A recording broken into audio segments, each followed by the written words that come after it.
बे दफायाव कमिसननि सोद्रोमाखौ बेयाव सायख'नाय जादों। आसामनि चिफ सेक्रेटारि बारग' chief secretary P Barama chairman आरो दाखालै जेनेबा बिटिएडि दा आथिखालाव बिटिआर जाबाय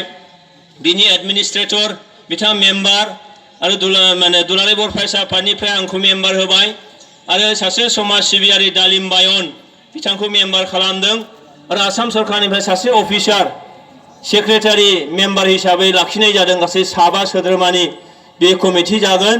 दा आसाम सरकारा नै दाखालै 28 अक्ट'आव बिनि नटिफिकेशनखौ होबाय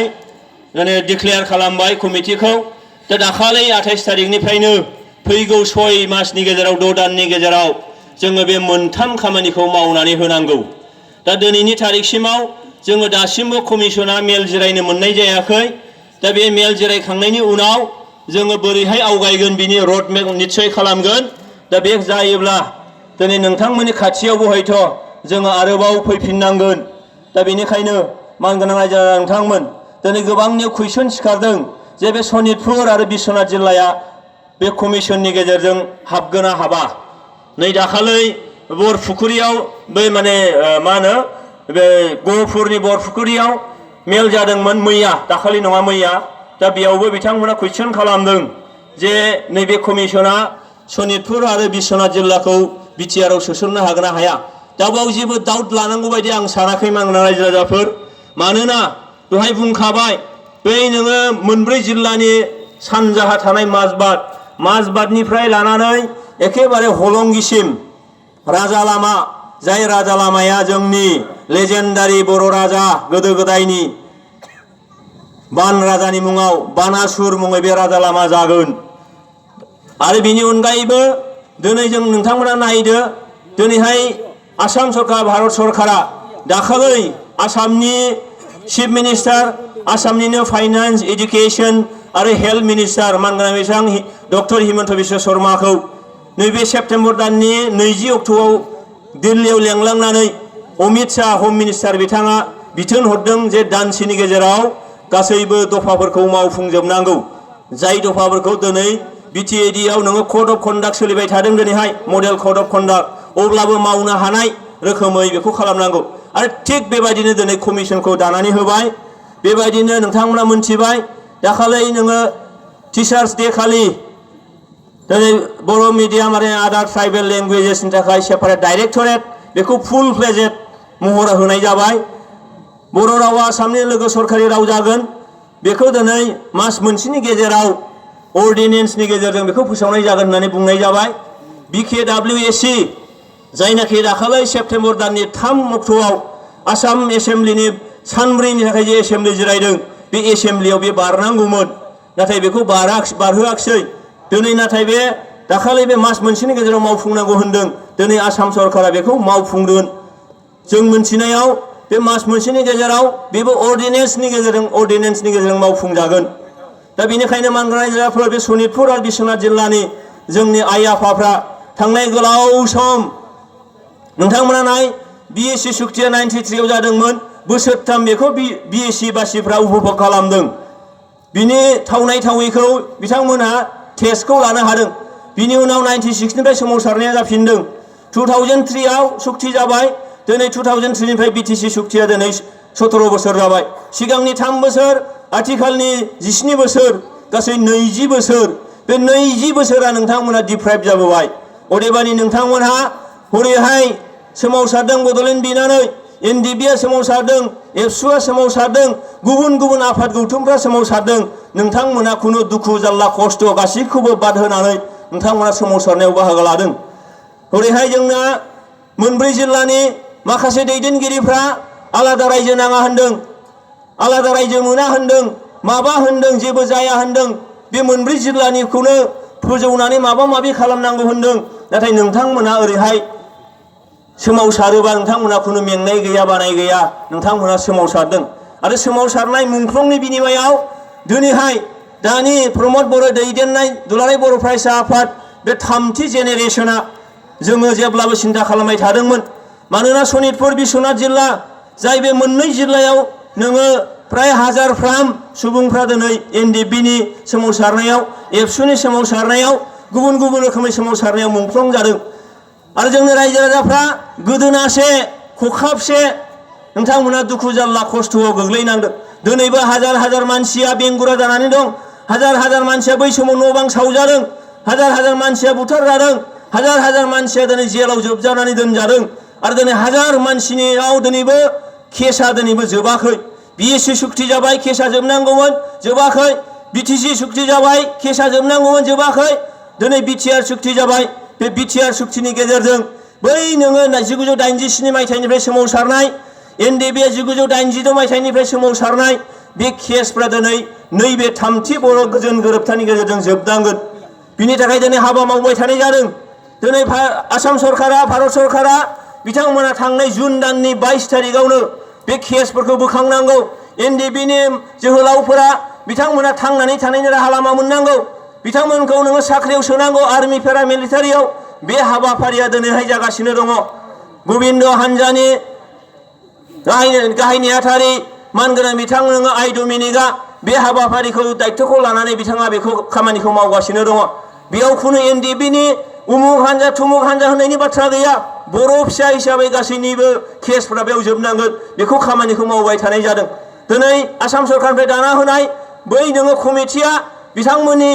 बैसो लानानै बिथांमोननि रोंगौथिखौ लानानै देहाखौ लानानै साख्रियाव सोनायनि बाथ्रा बिथांमोना बेखौ दिनैहाय नायफामबाय थादों आरो जायफ्रा साख्रियाव हाबनाय नङा बिथांमोना मा मावनानै जागोन बिथांमोननि थांनानै थानायनि राहानि थाखाय दिनैहाय बे हाबाफारिया सोलिगासिनो दङ दा बेनिखायनो मानगोनां रायजो राजाफोर दिनै नैबे बिटिआर सुक्तिनि गेजेरजों दिनैहाय सारा बर' रायजो राजा जेरावखि थायाथों मानो बे सुक्तिनि गेजेरजों माबा नङा माबा मोनसे लाबालाब जानांगोन दिनै बे सनितपुर आरो बिश्वनाथ जिल्लाया बिटिआराव हाबथारनांगोन बिनि बायजोनि थानाय बर'फोरनि थाखाय काउन्सिल होनायनि बाथ्रा जायखौ दुखु गोनाङै दाखालै मावफुंना होआखै गुबुन गुबुन हारिफोरनि मोनथाम हारिनो काउन्सिलखौ मावनानै होबाय मानगोनां बिथां चन्दन ब्रह्मआ नाथाय बिथाङा गाव हारिनिखौसो बिथाङा गारनानै गालांबाय बे जोबोद दुखुनांथाव बाथ्रा बिटिआर सुक्ति जानानै बिकेडब्लिउएसि बे काउन्सिल मोनगोन होननानै जोंनि बे ओनसोलनि रायजो राजा आइ आफामोनहा जि मोनसे रंजानाय जि मोनसे आसा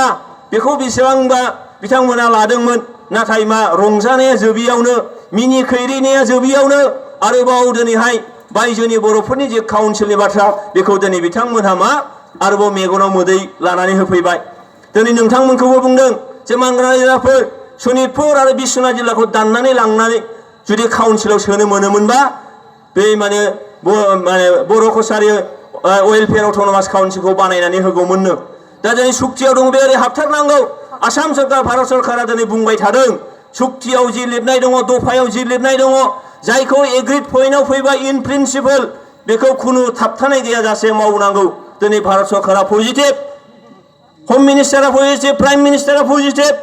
आसामनि मिनिस्टारफ्रा पजिटिभ नाथाय जोंनि मिनिस्टारफ्रासो जोंनि जायफोर थांनाय 17 बोसोर सामलायबोबाय मोनब्रै जिल्लाखौ बिनि दैदेनगिरिफ्रासो दिनैहाय बर' फिसानि जानानैनो बर' फिसाखौनो दिनै हांमायाव खोख्लैनाय दाहायाव खोख्लैनाय सातजाल्लायाव खोख्लैनाय बे हाबाफारिखौ मावबाय थानो नागिरदों थ' मानगोनां रायजो राजाफोर दिनै बे सुक्तिनि गेजेरजों गुबुन गुबुन हारि माहारिया दिनै बे बिटिआर सुक्तिखौ बरायनानै लादों थांनाय बिटिसि सुक्ति जायोबा गुबुन गुबुन हारि माहारिया बिटिसिनिनो मोनब्रै जिल्लानि सिङाव गोबां रोखोमै सोमावसारदोंमोन बेखौ जों मानिनो हाया होननानै नाथाय बिटिआर सुक्ति जाबाय गोबिन्द बसुमतारीनि दैदेननायाव प्रमद बर'नि दैदेननायाव आरो रोनगोरामोननि दैदेननायाव दिनैहाय बे सुक्तिखौ राव हारि माहारियाबो दिनै बर' संगठन दंमोन बिथांमोनहाबो बे सुक्तिखौ नोङो गाज्रि होननानै बेखौ नोङो बानायनाङा नाङा होननानै हेंथा होनानै बिथांमोना खुनु आन्दोलन खालामनो हायाखै जेरैहाय गोजोन गोरोबथा बेबायदिनो बिटिआर सुक्तिया गोजोनैनो बारलांदों दिनैसिमबो गोजोनैनो दङ आरो दिनै बिटिआर सुक्ति जाखांनायनि उनाव मानगोनां प्रमद बर' गोबिन्द बसुमतारी बिथांमोना दिनै इउपिपिएल राजखान्थि हान्जायाव हाबनानै दिनैहाय गुबुन गुबुन जाथि माहारि बिटिएडिआव गासै मोन 23 हारिफोर दङ बे मोन 23 हारिनि माहारियारि आफादफोर फरायसा आफादफोर गुबुन गुबुन गौथुमफोरा दिनैहाय सोलायनायखौ लुबैदों आरो बे सोलायनायखौ दिनै आन्चलिक राजनिति हान्जानि सायावनो बिथांमोना आसा खालामदों दिनै बिटिएडिनि बाथ्रा बुङोबा बिपिएफ आरो इउपिपिएल दिनै बिपिएफआ 17 बोसोर खुंखांबाय 17 बोसोराव जिबायदि मावनांगौमोन मानसिफोरखौ रागा जोंहोनाय मानसिफोरखौ नोङो बेरेट होनाय मोजां समान मोनथाय समान जौगानाय होआखै जायनि थाखाय अबर' मोनसे संगठन जाबाय किन्तु दिनै अबर'आ बिटिआर सुक्ति जाखांनानै प्रमद बर' इउपिपिएलनि आफादगिरि जानायनि उनाव दिनैहाय बिदि मोनसे थासारि जों नुहुराखै बेबायदि थासारि नुवाखै दिनै थौआ बैयाव नों प्रमद बर'खौ लानानैनो दिनै थौ गोविन्द बसुमतारीखौ लानानैनो दिनै थौ बिटिआर सुक्तिखौ लानानैनो दिनैहाय बिनि राजनितिक जि थौ बेखौ जों नुदों थ' मानगोनां रायजो राजाफोर आं गोलाव बुंला मोनाबाय नोंथांमोना गोबां थांफिननांगौ दङ दा बेनिखायनो जोंखौ जिथु मोनथाम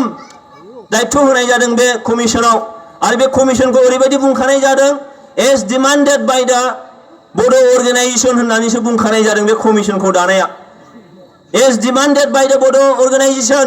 दा होनबा जों बुंनो हायो जे बे बर' अर्गेनाइजेसनफ्रा लुबैनाय बायदियैनो बे सनितपुर आरो बिश्वनाथ जिल्ला बेयाव थानाय जोंनि मेक्सिमाम नाम्बार अफ बर' बा ट्राइबेल कमिउनिटिया बेयाव बे एन्जय खालामनो हानायनि बे बिटिआर सिङाव हाबनो हानायनि एकदम लामाया रोखा रोखा बे खोनोखौ खुनु डाउट गैया बेयाव खुनु डाउट गैया ओंखायनो मानगोनां रायजो राजाफोर जे दिनै बे बिटिआर सुक्तिया रायजो राजाफ्रा ओरैनो गनायाखै बेयाव दङ नों रेलवे कच फेक्टरि बेयाव दङ नोङो इउनिभार्सिटि कि इउनिभार्सिटि कलेज के college medical college cancer college nursing college veterinary college बेयाव नोङो दङ मा होनो NIT बेयाव दङ बायदिसिना रोखोमनि इनस्टिट्युशनसफोर जाय इनस्टिट्युशननि गेजेरजों जोंनि बे ओनसोला एजुकेशननि मोनसे हाब जानो थांगासिनो दङ एजुकेशननि मोनसे हाब जेराव जोङो नुदों मिजोराम बायदिया सेपारेट स्टेट नागालेण्ड बायदिया सेपारेट स्टेट बेयाव नोङो मोनफा मोनफाल' इउनिभार्सिटि बेबो स्टेट इउनिभार्सिटि नाथाय बे दिनैहाय आसामनि सिङावनो काउन्सिल जाय काउन्सिलाव दिनै इउनिभार्सिटि के इउनिभार्सिटि मेडिकेल कलेज के कलेज दा होमबा दिनै जों बुंनो हायो जे बे ओनसोलखौ लानानै दिनै बेयाव जेरैहाय नोङो मा जादों थांनाय गोलाव सम बर'फ्रा दिनै 53 बोसोर सोमावसारबोदोंमोन मेंनाय गैया बानाय गैया खुनु थाद'नाय गैया बे 53 बोसोरा ओरैनो सोमावसाराखै सोमावसारनाया ओरैनो फैया जेब्ला बबेबा ओनसोला नासयजायो बबेबा ओनसोला सोबख'जायो संबिधानाव होखानाय नोङो मोनथायफोरखौ मोना बै ओनसोलावसो नोङो सोमावसारनाया जायो जांख्रिखांनाया जायो आन्दलना जायो आरो बेखौ दिनै भारत सरकारा आसाम सरकारा दिनै इन्टेलेक्चुयेल लेभेला दिनै बेखौ मोजाङैनो मोनथिदों आरो बिनिखायनो दिनै बर' आफादफोरा बिनाय बे माखासे दफाफोरखौ दिनैहाय एखेबारे नोङो बेयाव नोङो बानायनानै हरदों मानगोनां रायजोफोर नोंथांमोना मोनथिना लानाया मोजां बिटिएडि सुक्तियाव गासै 44 दफा दङमोन बिटिआर सुक्तियाव 94 दफा दङ 94 दफा गासै 94 आरो दिनै नोंथांमोननि बे सनितपुर बिश्वनाथ जिल्लायावबो बै दफाफोराव थानाय गोबां फसंथानफोरखौ बेयाव बानायनाय जागोन होननानै अलरेडि बुंखानाय दङ दा बेनिखायनो मानगोनां रायजो राजाफोर दिनै बे ओनसोला जुदि हाबाबा हाबनायनि जेबो लामायानो गैयाबा बै बिटिआर सुक्तिनि गेजेरजों जे बे ओनसोलावबो माखासे अनुष्ठान प्रतिष्ठानफोरखौ गायसनगोन होननानै रायखांखानाय दं होमबा बबे बाराव बानायगोन नङाबा बिटिआरावनो हाबाबा बबे बाराव बैसाङावथ' बानायनाय नङा होमबा हायावनोथ' बानायगोन दा हायावनो बानायगोनबा बे हायाबो जे बे नोङो बिटिआर हिसाबै जागोन बे एकदम रोखा दा बेनिखायनो आं गोलाव बुंला मानगोनां रायजो राजाफोर जों आसा लानानै थानो हायो मिजिं खालामनो हायो आरो बेखौ एकदम गोसोआव गान्थि लानानै थानो हायो सोरबाया बुंनाय बायदि जानाय नङा हाबनाय नङा संबिधानाव ओरै गैया ओरै जानाय नङा नो मानगोनां रायजो राजाफोर बिटिएडिआबो 6 शेड्युल नैबे बिटिआरआबो 6 शेड्युल बे 6 शेड्युलखौनो अगमेन्टेशननि बाथ्रा बुंदों अगमेन्टेशननि बारायनायनि बाथ्रा गोहोआव बारायनाय सिमायाव बारायनाय आरो बेनि मा पावार फांसन बारायनाय बे गासैखौ बाथ्राखौनो बाव बुंनाय जादों बे अगमेन्टेशननि बाथ्रा बेनिखायनो मानगोनां रायजो राजाफोर 6 शेड्युलनि पेरा 14आव रोखायै लिरनाय दं आर्टिकेल 244(2) आर्टिकेल 275(1) जाय रोखा लिरनाय दङ जे बबेबा 6 शेड्युलनि नोङो सिमा बारायनाय बिनि नाम सोलायनाय बिनि पावार एन्ड फांसन बारायनाय बे गासैबो जिनिसानो कमिसननि गेजेरजों जायो कमिसननि गेजेरजों कमिसना बेखौ दानानै कमिसना रिपर्ट खालामगोन गभर्नरा जास्ट बेखौ नटिफिकेशन होगोन संबिधानाव रोखा रोखा लिरनाय दं मानगोनां रायजो राजाफोर नोंथांमोनहा मबाइल बाहायो मबाइलाव गुगोलाव सार्च खालाम सिक्स शेड्युलनि पेरा 14 होननानै गुगोलाव सार्च खालाम बिनि उनाव नोंथांमोना नुगोन सिक्स शेड्युलनि गोहोआव माबायदियै नोङो गभर्नरा गोहो दं कमिसनखौ मानो दानाय जायो बे बाथ्राखौ गासिबो नोंथांमोना बे संबिधानावनो मबाइलावनो नोंनि जेबायावनो फोरमानखौ मोनगोन। मानगोनां रायजोफोर दिनैहाय BPF-निफ्राय BTC-खौ BTR-खौ मोजां नङा होनबाय मावफुंनायाव बादा होबाय जेरावबो हेंथा जानायावबो हेंथा सुक्ति जागोनावबो हेंथा जाखांनानैबो हेंथा दफा मावफुं थांदोंबावबो हेंथा गासिबोआवबो हेंथा आरो बिनि थाखायनो दिनै बिथांमोना दिनैहाय जा मोनसे अबस्था जानो थांगासिनो दं जोंनि नुनायाव जिबायदि अबस्था जानो थांगासिनो दं BTAD-आव परिबर्तना फैमारगोन बेखौ नोंथांमोना आसा लानो हायो परिबर्तना फैमारगोन परिबर्तननि मोनसे ढौ फैदों दा बेनिखायनो मानगोनां रायजोफोर फै जोङो हाबा मावलांनि दा बेयाव आं लास्टआव खावलायनो लुबैदों जे मानगोनां रायजोफोर दिनैहाय बे ओनसोलखौ सिमा बारायनाय सोसननायनि बाथ्रा बुंनायाव गोबां माखासे आफादफ्रा गौथुमफ्रा बायदिसिना इमोशनेल माखासे बाथ्राफोर बर'फोरखौ बा ट्राइबेल माहारिखौ रागा जोंहोनाय एवथुनाय माखासे हाबाफारिफोर बाथ्राफोर बुंलाबायनो हागौ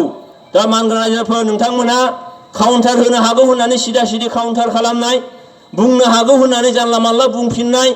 बै आफादफोरखौ सिदायै आरोबाव जोंनाय अराव गिहि लुनाय बायदि जाहाथे जाहैया नोंथांमोनहा कमिसननि सायाव फोथायनाय लाखियो नोंथांमोनहा दिनैहाय बे दुलाराय बर' फरायसा आफादनि सायाव फोथायनाय लाखियो आरो दिनै NDF-नि जाय हान्जाफ्रा सुक्ति खालामदों दिनै जायफ्रा दिनैहाय नैबे मावफुंनांगौ होननाय हान्जाजों दङ बै बिथां दैदेनगिरिफोरनाव जेरै गबिन्द बसुमतारिनि खोथाखौ रायखांनो हायो दिनै बिथांमोनाव फोथायनाय लाखि आरो बेनि गेजेरजों नोंथांमोननि नैबे ओनसोलाबो फैबाय थानाय समाव काउन्सिलनि मोनसे रोखा सिमानि सिङाव जाहाथे थानो हायो दा बेनिखायनो नोंथांमोना गाव गावबागाव जेरै हागौ ओरैहाय बाथ्राफोरखौ जाहाथे बुङा उनाव आरोबाव नोंथांमोनजों बयजोंबो लोगो मोनफिनलायगोन आं गोलाव बुंला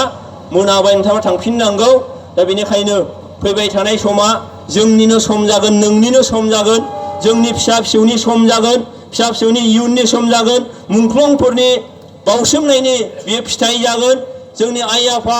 रायजो राजाफ्रा गोजोन खुसि रंजा खुसियै ग्रें ग्रेङै संसार जानो हाथों मोजाङै मोजां जोंनि मा होनो सोलोंथायाव हारिमुआव गासै बिथिङाव मोजाङै जौगालांनो हाथों बे मिजिंखौनो थिनानै खेबसेबाव बयनिसिमबो गोसो गोरबोनि गाहाम हामलायनाय जासिनानै दिनैनि बुंनायखौ बावनो फोजोबबाय जय बिटिआरनि जय बिटिआरनि जय बिटिआरनि गोजोन्थों।